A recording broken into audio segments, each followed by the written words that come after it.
Kouon de la Côte d'Ivoire, Afrique Presse. Le G20 vient de débattre du partenariat avec l'Afrique. On a vu le plan Marshall avec l'Europe qui a coûté près de 150 milliards de dollars aujourd'hui pour une conversion. Concrètement, combien les pays du G20 sont prêts à mettre, en tout cas dans l'enveloppe, pour sauver l'Afrique? Et quelle sera la contribution de la France? Alors, je vais vous dire, je ne crois pas une seule seconde à ce genre de raisonnement. Pardon d'être aussi direct. Il y a eu plusieurs enveloppes qui ont été données. Alors, vous savez, nous avons, soit nous, soit dans nos équipes, les champions du monde de l'addition de milliards. Ça fait d'ailleurs des décennies qu'on vous promet des plans Marshall pour l'Afrique et qu'on les a d'ailleurs décidés et faits. Donc, si c'était aussi simple, vous l'auriez constaté.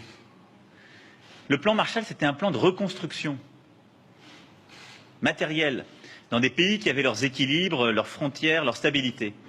Le défi de l'Afrique, il est totalement différent, il est beaucoup plus profond, il est civilisationnel aujourd'hui. Quels sont les problèmes en Afrique? Les États faillis, les transitions démocratiques complexes, la transition démographique qui est, je l'ai rappelé ce matin, l'un des défis essentiels de l'Afrique. C'est ensuite les routes des trafics multiples qui nécessitent des réponses aussi en termes de sécurité et de coordination régionale. Trafic de drogue, trafic d'armes, trafic humain, trafic de biens culturels. Et c'est le fondamentalisme violent, le terrorisme islamiste. Tout ça aujourd'hui mélangé crée les difficultés de l'Afrique, en même temps que nous avons des pays qui réussissent formidablement, un taux de croissance extraordinaire qui fait dire à certains que l'Afrique est une terre d'opportunités. Donc, si nous voulons une réponse cohérente à l'Afrique et aux problèmes africains, nous devons développer une série de politiques qui sont bien plus sophistiquées qu'un simple plan Marshall et des milliards accumulés. Partout où le secteur privé peut s'impliquer, il doit s'impliquer, nous devons l'orienter. C'est ce que nous sommes agréés avec la Banque mondiale. En matière d'infrastructures essentielles, d'éducation, de santé, là, il y a un rôle pour le financement public et c'est dans ce cadre que nous devons agir. C'est notre responsabilité. En matière de sécurité, nous devons agir en lien avec les organisations régionales africaines. C'est ce que, par exemple, la France fait avec l'opération Barkhane au Sahel, mais plus largement à travers ce que nous avons installé dimanche dernier au G5 Sahel. Développement, sécurité. Et ensuite, il y a une responsabilité partagée. Le plan Marshall que vous voulez pour l'Afrique, c'est aussi un plan qui sera porté par les gouvernements africains et les organisations régionales. C'est par le biais d'une gouvernance plus rigoureuse, de la lutte contre la corruption, d'une lutte pour la bonne gouvernance, d'une transition démographique réussie. Quand des pays ont encore aujourd'hui 7 à 8 enfants par femme, vous pouvez décider d'y dépenser des milliards d'euros, vous ne stabiliserez rien. Donc, le plan de transformation, en quelque sorte, que nous devons conduire ensemble, en tenant compte des spécificités africaines, par et avec les chefs d'État africains. C'est un plan qui doit prendre en compte nos propres engagements sur l'ensemble des chantiers que je viens d'évoquer, mieux associer public et privé, et doit se faire de manière beaucoup plus régionale, parfois nationale, dans la durée. C'est la méthode qui a été retenue là, c'est ce que nous faisons partout où nous sommes engagés. J'aurai l'occasion dans quelques semaines d'y revenir plus en détail. Évitons les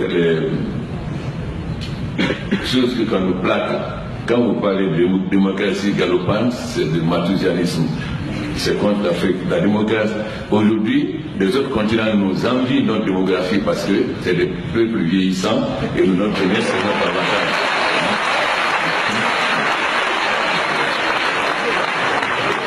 Donc, nous devons nous approprier notre propre langage en fonction de ce que nous voulons pour l'Afrique.